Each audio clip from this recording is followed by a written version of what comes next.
Assalamualaikum warahmatullahi wabarakatuh. Kami dari kelompok 4 akan mempresentasikan hierarki memori dan organisasinya. Pertama-tama, perkenalkan, nama saya Karina Triaryati, kemudian ada teman saya Agus, Ahmad Tito, Dava, dan Kabi. Pertama, saya akan menjelaskan definisi dan pentingnya hierarki memori. CPU lebih cepat 300 kali dibanding RAM. Jika CPU menunggu RAM, CPU akan banyak idle, menunggu. Dia akan menganggur. Nah, solusinya itu, kita harus hierarki memori. Yang pertama itu ada register, cache, RAM, dan SSD. Tujuannya tentu untuk mempercepat akses data agar tidak lambat. Selanjutnya, piramida hierarki memori. Pertama ada register. Sini register paling cepat, tapi juga paling kecil. Kemudian ada L1, cepat tapi kecil.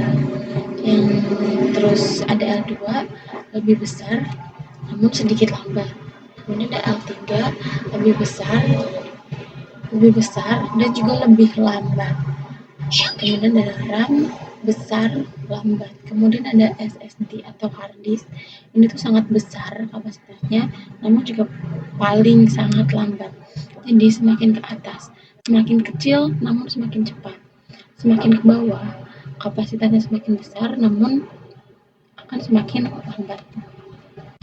Kemudian karakteristik utama dan prinsip lokalitas. Perbedaan kecepatan memori sangat besar. Prinsip lokalitas menjelaskan pola kebiasaan program ketika mengakses data. Yang pertama ada temporal, data yang dipakai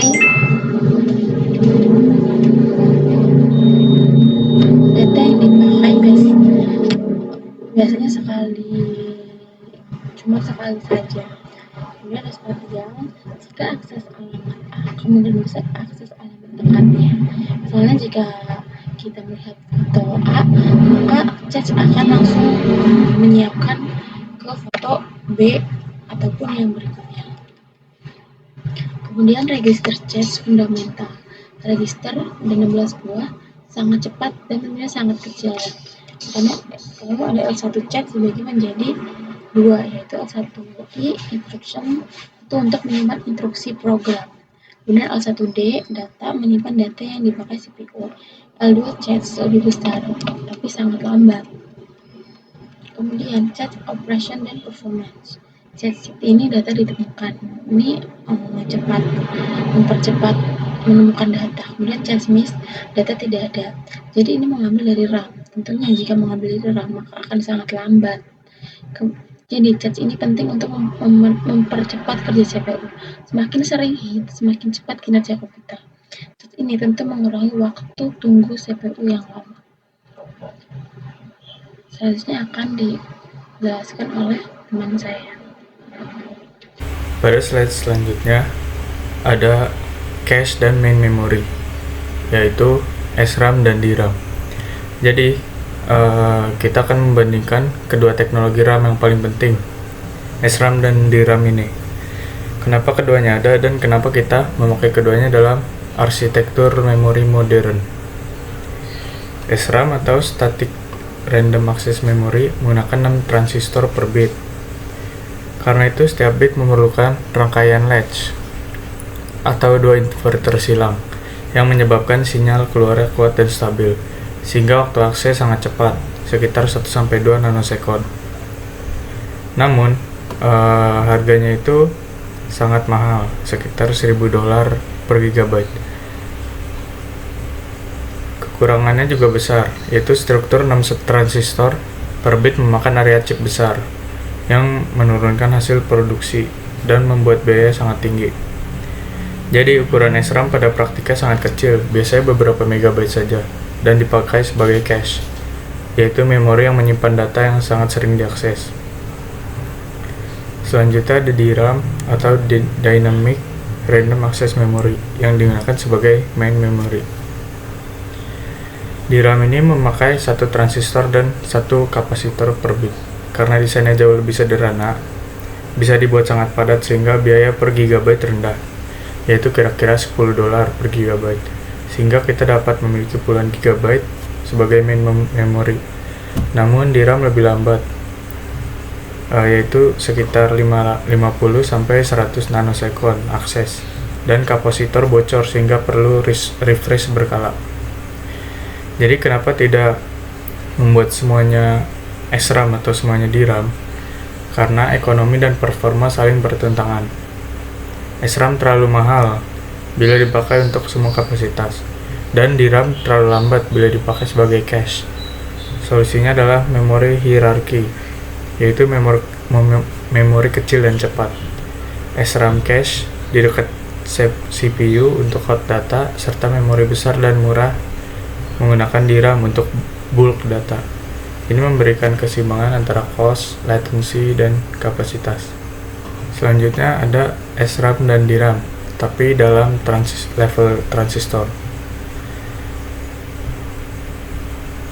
SRAM terdiri dari dua inverter yang saling cross-coupled. Bentuknya seperti dua gerbang yang menjaga keadaan 1 atau 0 selama daya terhubung. Itulah mengapa disebut statik.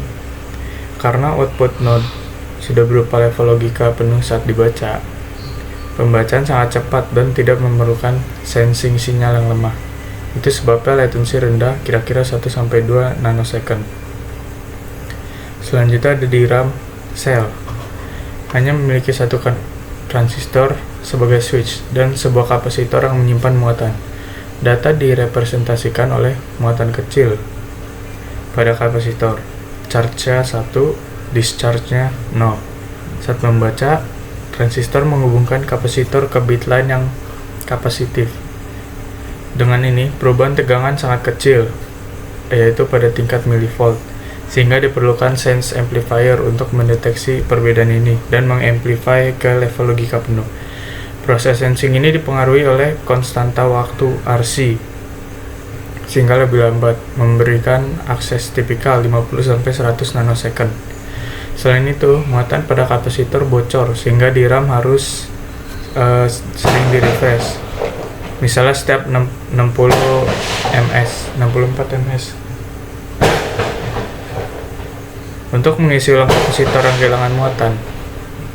Intinya, SRAM cepat karena sinyal kuat dan tidak perlu refresh. DRAM lebih padat dan murah tapi sinyalnya kecil dan butuh refresh. Dan itu menjelaskan trade-off cost dan versus performance. Selanjutnya ada memory organization atau 2D array. Sekarang bayangkan 1 GB sama dengan 2/30 sel memori.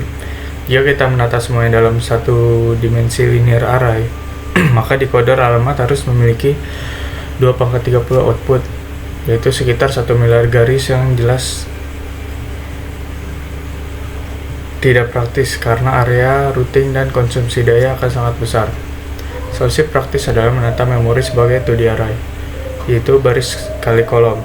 Contoh sederhananya 1024 baris dikali 1024 kolom.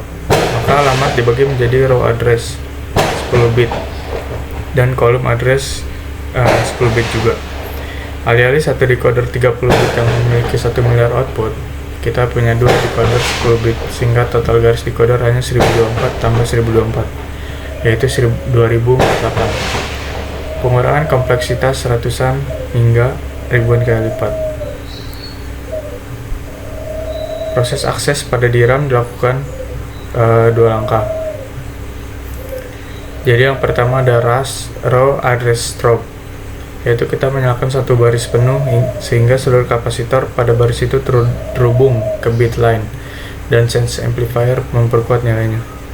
Ini relatif lebih lambat karena melibatkan discharge atau charging internal, misalnya 20 nanosecond. Kedua, kolom address strobe. Yang kedua ada kolom address strobe. Setelah baris aktif, kita memilih kolom yang tepat dan mengambil data dari sense amplifier keluar ke bus, misalnya 10 nanosecond. Jadi total RAS plus charge-nya itu kira-kira 30-40 nanosecond. Desain DRAM modern juga memakai bank independen, sehingga RAS atau charge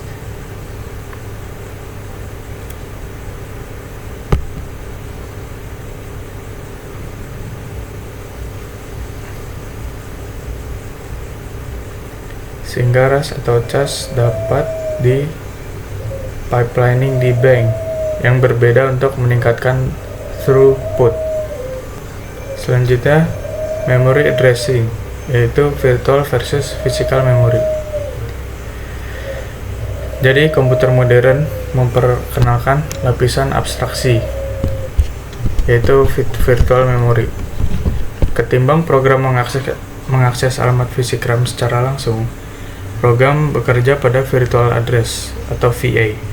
CPU dan hardware memetakan VA ke physical address, yaitu PA, melalui unit khusus bernama MMU. Jadi contoh manfaatnya adalah jadi misal ada dua program bisa menggunakan alamat virtual yang sama, misalnya VA 0x7 FFF 0234, tapi diterjemahkan ke lokasi fisik yang berbeda, sehingga data tidak bercampur dan programnya terlindungi. Translasi ini terjadi per page. Jadi page number pada VA di lookup dalam page table untuk menemukan page frame fisik. Offset byte dalam halaman, misalkan offset 0x0234 tetap sama, yang berubah hanya nomor halaman. Fungsi utama virtual addressing yang pertama ada isolasi, yaitu mencegah program mengakses memori program lain. Yang kedua ada proteksi, yaitu OS dapat menandai halaman sebagai read only, execute, dan sebagainya. 3. Relocation dan fleksibilitas. OS bisa memindahkan halaman fisik tanpa mengubah program.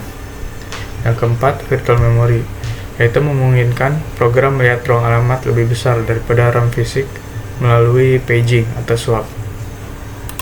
Yang terakhir, penjelasan dari saya ada TLB dan address translation. Jadi, translasi VA virtual address ke PA physical address memerlukan lookup di page table yang umumnya berada di DRAM, dan itu mahal. Membaca page table bisa memakan puluhan hingga ratusan nanosecond. Jika setiap akses memori memerlukan pembacaan page table di DRAM, performanya akan hancur. Solusinya TLB atau Translation Look Aside Buffer. TLB adalah sebuah cache khusus di CPU yang menyimpan mapping VA page ke PA frame yang baru saja atau sering dipakai. TLB biasanya fully associative dan berukuran kecil, misalnya 64 sampai 512 entry.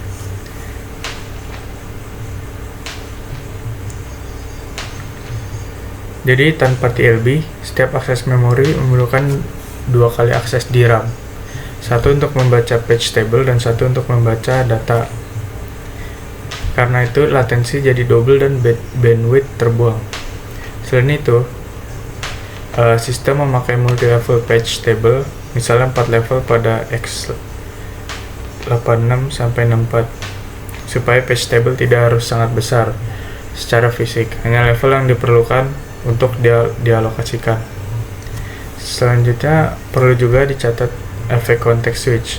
Ketika OS berpindah dari satu proses ke proses lain, banyak mapping di TLB menjadi tidak valid, sehingga TLB perlu di-flush atau di-invalidate. Ini menyebabkan periode TLB cold start dengan lebih banyak TLB miss sampai isi TLB kembali hangat. Jadi TLB hit itu translasinya instan, misalkan 2 nanosecond. Kalau TLB miss itu harus melakukan page table lookup di DRAM, misalnya 100 nanosecond jika hit rate 99%. Rata-rata overhead translasi menjadi 0,99 kali 2 ditambah 0,001 kali 100. Jadi 3 ns, 3 nanosecond, yaitu sangat kecil dibanding tanpa TLB. Itu saja, selanjutnya akan dijelaskan oleh teman saya. Oke, saya Ahmad Dito. Kita masuk ke virtual memory concept. Jadi apa sih virtual memory concept itu? Nah, ini tuh cara kerja sistem operasi yang bikin komputer itu seolah-olah mempunyai RAM lebih besar dari kapasitas aslinya. Nah, di sini ada beberapa poin-poinnya. Yang pertama ini Ini bisa memindahkan data yang jarang dipakai ke storage atau SSD dan HDD, lalu membantu jalankan program besar dan multitasking. Lalu ini juga bisa mengurangi resiko kehabisan memori. Nah, ini tuh punya kekurangannya. Yang pertama itu bikin sistem lebih lambat. Nah, di sini ada dua jenis memori fisik. Yang pertama itu ada SRAM dan DRAM. SRAM sendiri atau static RAM itu lebih cepat, terus tidak perlu merefresh, lalu ukurannya itu lebih kecil, tapi lebih mahal. Sedangkan DRAM itu lebih lambat. Nah, dia tuh perlu merefresh ulang, lalu ukurannya itu lebih besar, tapi lebih murah. Oke, kita lanjut. Di sini ada secondary storage. Yang pertama itu ada HDD. HDD itu adalah penyimpanan yang masih pakai komponen mekanikal. Terus kecepatannya itu jauh lebih lambat atau sekitar 10 ms. Nah, ini tuh kapasitasnya lebih besar tapi murah. Lalu ada SSD. Ini tuh penyimpanan yang pakai chip flash. Jadi nggak ada bagian tuh yang bergerak. Nah, ini tuh kecepatannya jauh lebih kencang, tapi lebih mahal. Mahal-mahal gini, jadi performanya tuh lebih mantap. Lalu yang terakhir ada tab. Tab itu media penyimpanan jadul. Jadi dia tuh bentuknya mirip kaset. Nah, biasanya itu dipakai buat backup data. Nah, ini itu sangat murah tab itu. Oke, kita lanjut ke page fault handling. Di sini ada beberapa poinnya. Yang pertama itu alur lengkap page fault. Jadi sistem harus ngikutin alur tertentu buat ngambil data itu dulu sebelum program lanjut jalan. Lalu escapation atau OS interrupt. Jadi begitu page fault-nya ini terjadi, CPU itu akan langsung menghasilkan sinyal ke sistem operasi. Terus dilanjut ke load page dari disk. Jadi OS bakal ngambil data page yang hilang tadi dari storage-nya. Lalu update page table. Jadi OS bakal mengupdate page table tadi. Lalu yang terakhir, program melanjutkan dengan transparan. Oke, di sini lanjut pegging and swipe mechanism. Di sini ada beberapa poin. Yang pertama, ukuran page. Jadi data dibagi jadi bagian-bagian kecil yang namanya page. Itu ukurannya itu sekitar 4 KB. Lalu format page table entry. Jadi setiap page ini mempunyai catatan di page table yang isinya itu ada valid, dirty, reference, flag. Lalu ada pengaruh terhadap context switch. Jadi OS ini harus memindahi juga informasinya ini ke page table proses tadi. Lalu ada page table ukurannya besar, pakai multi level page table. Nah, ini tuh tujuannya untuk mengirit memori dan mempercepat pencarian page. Lalu yang terakhir ada working set and resting. Di sini ada beberapa poin. Yang pertama itu ada working set sehat. Nah, jadi ini program ini bakal jalan lancar karena nggak sering bolak-balik akses disk. Nah, itu muatnya itu di RAM. Lalu ada resting. Nah, testing ini terjadi kalau working setnya ini terlalu besar dan RAM itu tidak cukup. Jadi OS bakal sibuk pegging-pegging terus. Lalu pas testing ini berdampak CPI sekitaran 0,5 sampai 5/10. Jadi dia turun drastis 10 kali lipat. Lalu yang terakhir itu ada OS butuh strategi patch replacement yang bagus. Nah, ini tujuannya supaya patch yang jarang dipakai diganti dahulu. Oke, cukup segitu saja. Terima kasih. Selanjutnya dilanjutkan oleh teman saya. Assalamualaikum warahmatullahi wabarakatuh. Kenalin, saya Kabisa Triardiaki. Di sini saya akan menjelaskan mengenai memory mapping teknik. Jadi memory mapping teknik ini itu seperti cara komputer buat nentuin posisi datanya. Dan itu ada 3 caranya. Yang pertama itu ada direct mapping. Jadi di direct mapping ini setiap blok memori hanya boleh masuk ke satu lokasi cache tertentu. Jadi ini sederhana, murah, dan aksesnya cepat. Minusnya dia ini high conflict, yang artinya kemungkinan terjadinya bentrokan ini sangat-sangat tinggi. Soalnya banyak data yang berebut tempat di cache yang sama. Terus kemudian yang kedua ada fully associative. Di sini semua datanya ini boleh ditempatin di slot mana aja di dalam cache. Dia fleksibel, tidak ada konflik nis. Cuma minusnya harganya mahal dan butuh perangkat keras yang lebih rumit. Terus yang ketiga ada set associative. Jadi cache ini dibagi menjadi beberapa set. Nah, setiap setnya ini punya 2, 4, 8, atau lebih slot. Dan juga datanya ini bebas masuk ke cache manapun di dalam kelompok itu.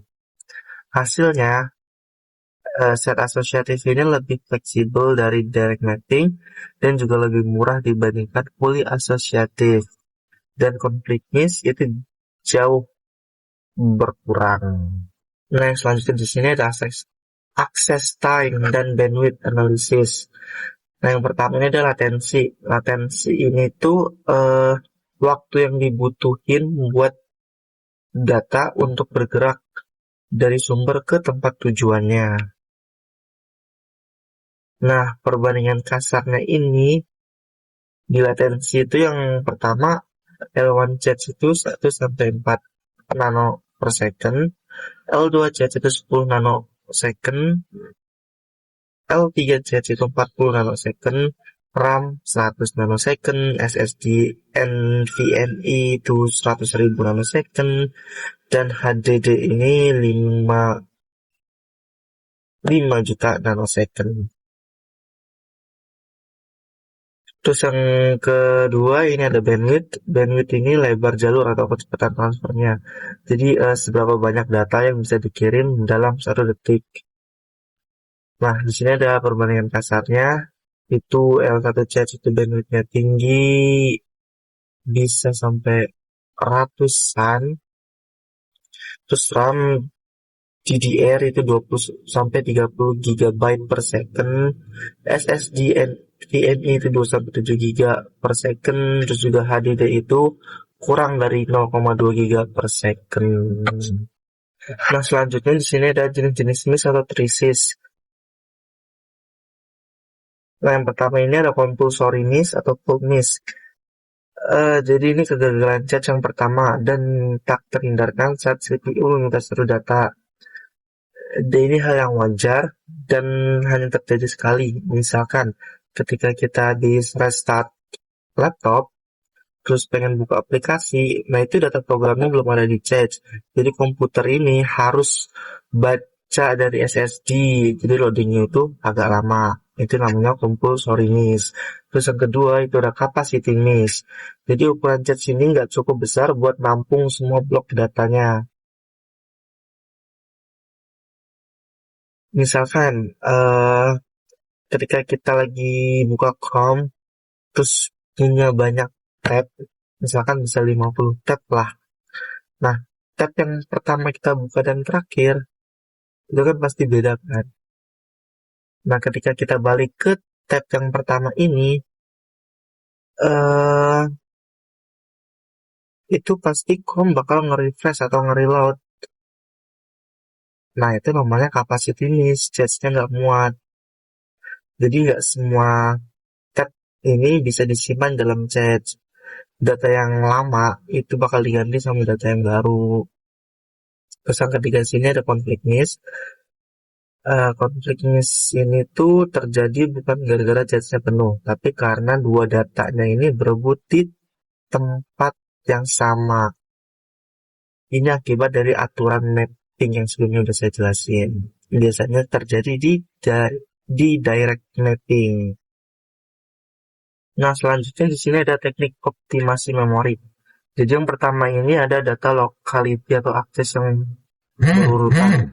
Jadi programnya ini harus diakses secara berurutan agar bekerja lebih cepat. Nah, yang kedua ini ada loop tiling.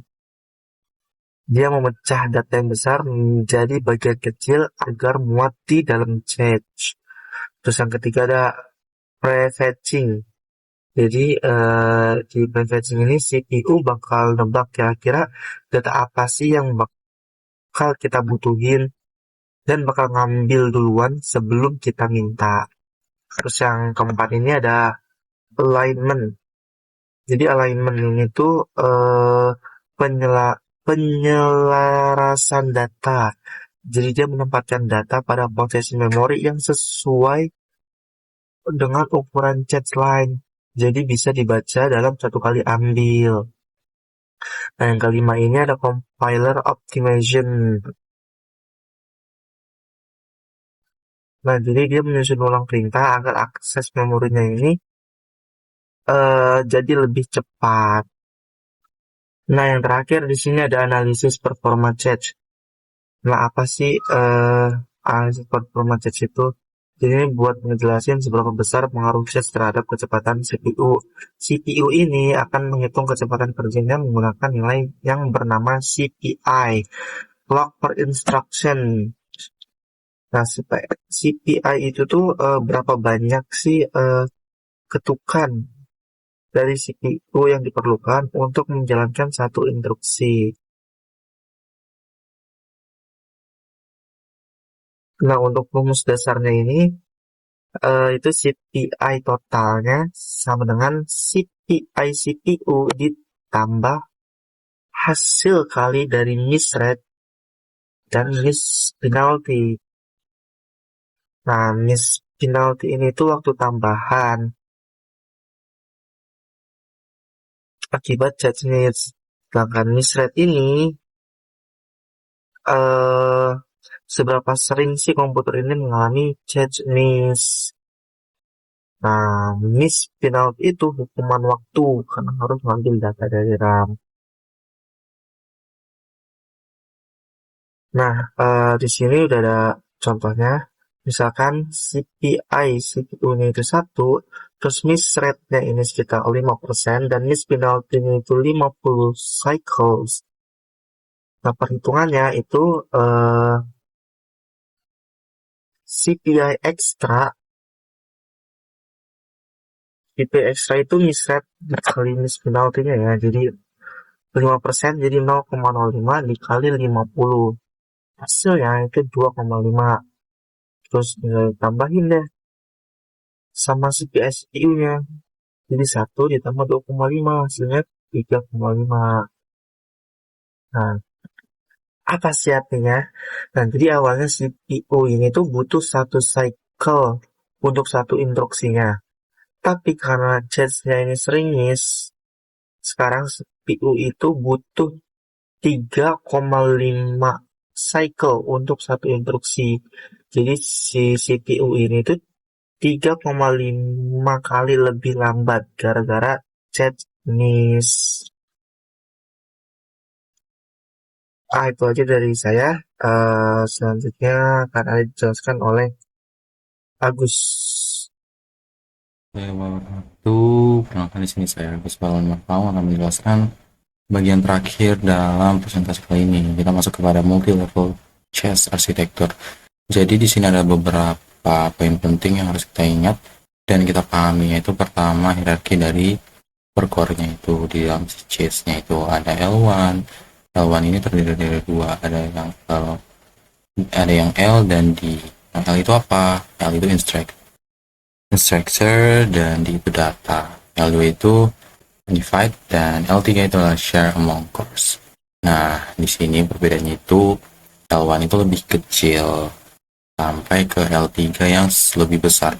Dan yang lebih kecil itu di dalam cache itu adalah prosesor atau program yang lebih kencang untuk mengakses atau mengerjakan suatu program. Nah, kalau di sini ada model desainnya itu biasanya multi cache ini terdapat beberapa desain. Yang pertama itu ada multiple core per socket. Jadi di dalam satu core itu udah pasti ada L1 dan L3-nya. Dan juga ada beberapa socket yang hanya memiliki L1 atau L2. Atau di satu sisi dia hanya mempunyai L3. Gitu. Dan ada beberapa masalah di dalam penyatuan atau sinkronisasi proses. Yang itu nanti kita akan bahas di next slide, yaitu Coherence Protocol Necessary. Nah, sebelum itu kita harus memahami dulu evolusi dari beberapa prosesor Seperti dulunya itu ada DDR3 yang dia itu 1600 Hz, ke DDR4 3200 Hz, ke DDR5 sampai ke 6400 MHz. Next slide, kita masuk ke chess current problem. Nah, di mana dalam konsep si core ini kan kita memiliki beberapa bagian proses. Nah, kalau misalnya kita memiliki multi-core skenario, kita harus mempunyai suatu fitur yang dapat mengorganisasikan semua data supaya dia tidak ada data ISO atau data basi dari proses. Contoh, di satu prosesor sedang memproses data A, dan di prosesor lain membutuhkan data A update, sedangkan si chess atau si prosesor yang mengelola data A belum menyelesaikan tugasnya. Jadi otomatis si B akan menggunakan data yang sebelumnya yang belum selesai, dan itu akan menyebabkan hasil yang tidak sesuai. Dan itu adalah chess coherence problem. Itu contoh simpelnya. Nah, kita next untuk masalah atau solusinya, yaitu ada MASI protokol. MASI protokol ini yang pertama itu adalah modified. Jadi kita membuat si core-nya itu memiliki status. Contohnya dia memiliki status modified. Contohnya si core B udah mau eksekusi. Contohnya si core C udah selesai dan dia share untuk si RAM dan si berbagai core yang lainnya. Dan yang keempat, contoh kasus seperti yang tadi, invalid. Jadi dia mengambil data yang dimana itu sedang diproses, dan itu bakalan invalid karena datanya sedang diproses. Nah, untuk MSI ini bakalan membuat sinkronisasi dari semua prosesor kita dan membuat hasil dari program kita atau hasil yang kita inginkan itu sesuai. Seperti itu. Next, untuk hierarki kita akan menyimpulkan yang pertama itu tentu untuk yang paling kecil itu adalah register. Dia access time-nya 0,5 nanosecond. Capability-nya tentu paling kecil dari semuanya itu 120 watt. Dan selanjutnya ada L1 chase, L2 chase, L3 chase sampai ke HDD. Nah, untuk proses cepatnya sudah bisa kita lihat di table access time-nya. Dia dari yang terkecil ke terbesar. Ini apa? Ketika kita memiliki kapasitas yang lebih kecil, prosesnya lebih cepat. Ketika kita memiliki proses penyimpanan yang lebih besar, kita memiliki prosesor yang lama.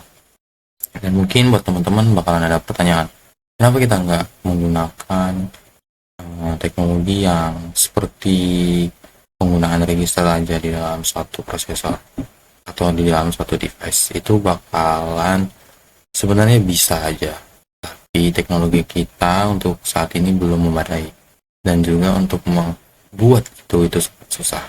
Next slide. Nah, jadi diharapkan buat untuk programmer, kita harus kuasai ilmu working set.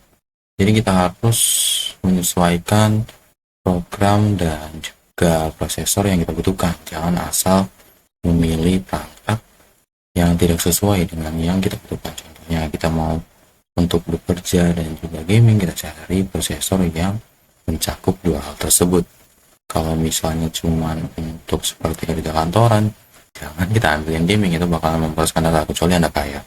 Juga untuk perancangan sistem juga kita harus memahami konsep strukturnya. Jadi kita tidak hanya paham tentang apa itu CPU, apa itu RAM, tapi kita harus memahami konsep dasar dalamnya.